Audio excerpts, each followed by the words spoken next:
On February 9th of this year, it was announced that Mario Kart 8 would be getting DLC in the form of the Booster Course Pass. This got me bricked up faster than a night at the club ever could. Who doesn't love a good old game of Mario trying to murder Luigi with 30 auto-lock red shells? So what exactly is in this pass? Well, for a measly $24.99, you get 48 maps that will be dropped over the span of 2 years, 8 at a time. It'll even contain both old maps, and new songs. Well, it seems like they're set for the next 2 years. I guess they're not making another game for a while. Wait, is a new game even in development? Is this just a giant stall? Surely a lot of people are upset about the DLC instead of a new game. But let's be real, does Mario Kart even need another sequel? First things first, let's talk about the new Booster Course Pass. The new DLC offers a bucket load of content. It's almost like Nintendo took a second game and just slapped it on Mario Kart 8's rear end, which is surprising considering Super Mario Party has got no DLC and instead a separate game with only 5 maps was made, and you guessed it, $60.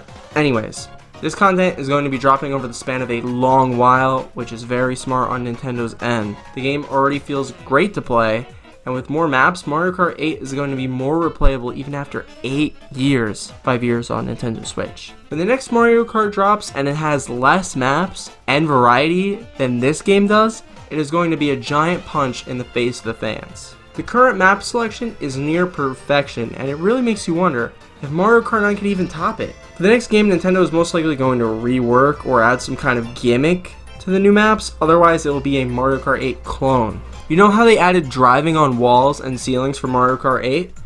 Yeah, the next game needs a big change like that for it to feel fresh, at least regarding the maps. Mario Kart 9 may have a rough time with better maps and gimmicks, but the easiest way to one-up Mario Kart 8 Deluxe is improving the character selection, cause jeez. It's so bad that they started making baby and metal versions of characters that no one really asked for. At least I didn't. Instead of making pink gold Peach, they could have at least added another Mario enemy like Nabbit, Goomba, Magic Koopa. They even could add other characters outside of the series, but then they would be kind of ripping off Smash. It wouldn't feel right. What character you pick sort of matters. Small characters are small, but they're easier to bump, while big characters are harder to bump around, but they're a little slower. This doesn't make a giant difference, but they can carry this on to the next game. With carts, it's much more noticeable. People usually run meta carts like the Wiggler on every map. I wish there was a little more variety and customization. Players end up just making out speed and acceleration. Something cool for the next game would be more map terrain that benefits certain types of carts and characters. And they could also add different types of stats in addition to the current 5, and even a little change like that adds so much more depth. Obviously, cart decisions do matter and are good, but I wish they were even more customizable and more important. Oh, beloved items. The thing that makes Mario Kart what it is. I felt so much pain and fun over the years doing these things. So I'm going to talk mostly about balancing the items, but before I do, I want to mention that there is potential for new items in the next game. Obviously, with a new Mario Kart, you have to add new items. So I just came up with a quick list. You can look at it right here. So the Ice Flower, Mega Mushroom, the Mini Mushroom, the Katsu, the Tanuki. These are my list of cool items that could make an appearance in the next game. There really isn't much other than this though. You could obviously imagine what most of them do. The Mega Mushroom would make you huge. The Mini Mushroom you would probably turn small and go fast, maybe right on water. The Tanuki you would just have things go out of the cart and try to hit it. There's potential for the next game for items, so that is something to look forward to if you are on the side of supporting Mario Kart 9. Now, items in Mario Kart are mostly balanced, and by that I mean they are fun and sort of fair. Obviously there's a ton of luck, but it feels sort of predictable. The only 3 items I really have a big problem with are the blue shell, the red shell, and the bullet bill. Now I know what you're saying, like, oh my god, please, oh my god, these items, you're supposed to just have fun with them. This isn't supposed to be a competitive game, oh my god. Before you get triggered, yes, items, they are fun, but I just want to make them even more fun by balancing them, because some items are just kind of really brain dead and support dumb play. So first, the blue shell. The blue shell is fine in concept. It goes and it locks on to first place and then it just nukes them. Bang!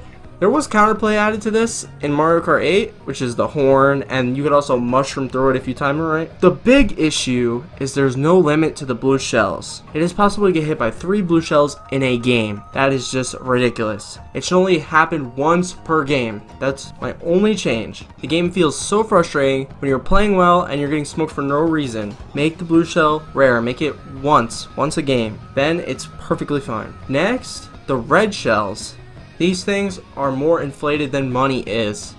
If you are playing from the second position to last place, it is possible to get 2 of them in a double drop. The person in first can't avoid it due to luck because they usually have a coin. They can save items and get to first and then they'll be able to dodge it, but usually it's just luck. So if you're playing well, the people behind you are just gonna red shell you and you can't stop it. It is also possible to get 3 red shells in the back. This is just such a big advantage. I don't even want to talk about it. Make it so second and third can only get 1 red shell max, and fourth and onward can have 2. It becomes more common as you get to last place. Okay, now the bullet bill. The bullet bill is really good for getting you from last to like up in the third. The only problem with it is it's just no skill. It's literally boring. Like you're just sitting there watching yourself go from last to like first. So just make it so you have to aim it. That's it. That's my only thing with the bullet bill. Otherwise, it's cool. It's fun. Otherwise, all the items feel pretty fair and fun. The green shells I think are balanced. Stars, mushrooms. It's all just dumb fun. And make those changes, and I think items are perfect. So in the next game, items are already like really perfect. I'm nitpicking. Items are really good, but make these changes in the next game and add a couple items, and they can be like perfect. Sure, Mario Kart 8 has its flaws that can be fixed in a sequel, but at the end of the day, it's an amazing game. It has been 8 years since Mario Kart 8 dropped, and there has been no sign of a new game. Rather, they're adding an immense amount of content to an already great game. The game has all the characters you would want, now dozens upon dozens of unique maps from new and old games, a good variety of game modes, everything is there. Mario Kart has the perfect formula. Is it worth changing the formula for the sake of a new release to be something different? Otherwise, the next Mario Kart will be a carbon copy of Mario Kart 8. Or unfortunately, when the DLC is completed come the end of 2023, it might be the end of an era. And with so much time gone, Mario Kart fans might just have to accept that they have already played their last good Mario Kart game.